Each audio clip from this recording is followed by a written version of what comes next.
하지만 거기 있는 모든 것들이 다 침은 아니에요. 에? 그건 또 무슨 말씀이세요? 선생님, 아까는 침이라고 하셨다가 지금 또 침이 아니라고 하셨다가 뭔 말인지 잘 헷갈려서 모르겠어요. 그럼 이제 선생님하고 같이 차근차근 알아볼까요? 네, 자, 희건대원이 만든 자장면 속에 뭐뭐 들어갔었죠? 춘장, 양파, 고기, 양배추, 그리고 또 전분이 들어갔어요. 그쵸, 전분이 들어갔어요. 그래서 그 전분이 물을 만든 거예요. 네? 전분이 물을 만들었다고요? 전분에 물을 넣고 가열하면 호화가 일어나요. 네? 호화요? 호화가 뭐예요? 호화라는 거는 딱딱한 전분이 물과 잘 섞이지 않는데 이것을 열을 통해서 가열하면 전분 입자 사이가 벌어지면서 그 속에 물 분자가 들어가요. 그러면 전분이 조금 더 우리가 먹을 수 있게 부드럽게 되는 현상을 얘기를 해요. 호화란 물을 넣고 끓여 점성이 높아진 전분이 풀처럼 끈적끈적해지는 현상을 말해요. 그럼 전분을 물에 넣고 끓이면 어떻게 되는 거예요? 평소 전분의 구조는 매우 가지런해서 이 속에 어떤 물 분자나 다른 입자가 들어가기 힘들어요. 하지만 여기 열을 가열하면 이 입자 사이가 이렇게 벌어지면서 속에 다른 분자가 들어갈 수 있거든요. 그래서 이때 물 분자가 들어가면 이렇게 전분이 부드럽게 되는 거예요. 전분은 원래 물과 섞이지 않아요. 하지만 전분에 물을 붓고 끓이면 가지런했던 전분의 구조에 틈이 생기는데 그 틈으로 물 분자가 들어가면서 전분이 부드럽게 변하는 거예요. 그런데 전분의 호화가 자장면 그릇에 생긴 물과 어떤 관계가 있는 거죠? 우리 사람의 침 속에는 아밀라제라는 소화 효소가 들어있어요. 네. 근데 이 소화 효소의 역할은 여기 가지런한 이 전분들의 결합을 연하게 끊어주는 역할을 해요.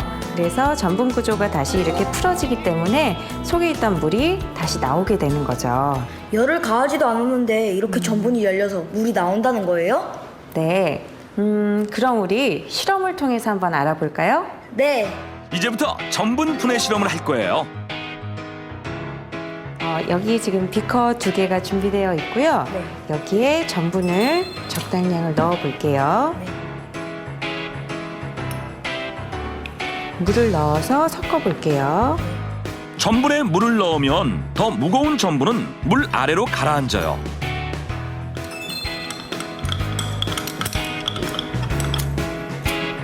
하지만 물에 섞은 전분을 가열하면 호화가 일어나면서 전분이 물을 머금고 끈적하게 변하죠.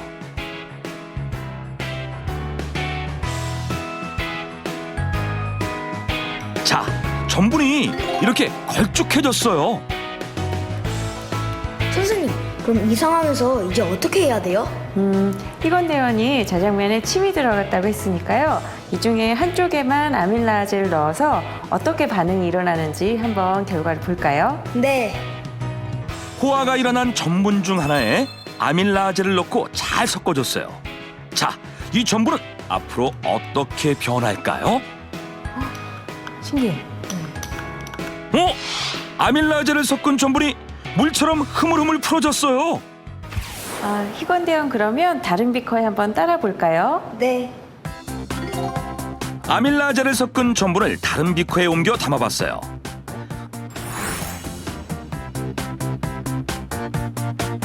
아밀라제를 섞지 않은 전분도 다른 비커에 따라 보는데요.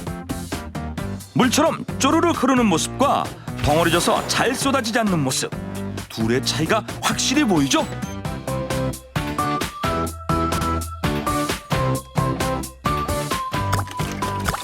호화된 전분은 아밀라제를 만나 크기가 작은 포도당으로 분해돼요. 이 과정에서 물을 붙잡고 있던 힘을 잃고 이제껏 머금고 있던 물을 밖으로 내보내죠. 때문에 물이 된 것처럼 보이는 거예요. 선생님, 근데요, 모든 사람한테는 침이 있잖아요. 근데 왜 다른 애들 짜장면에는 물이 안 고이는데 제 짜장면에만 물이 고이는 거예요? 그거는 짜장면을 먹는 방법의 차이 때문에 그래요. 네? 방법의 차이요? 자, 짜장면을 먹을 때 희건대원은 어떻게 먹었죠? 저요? 저는 이 한 입에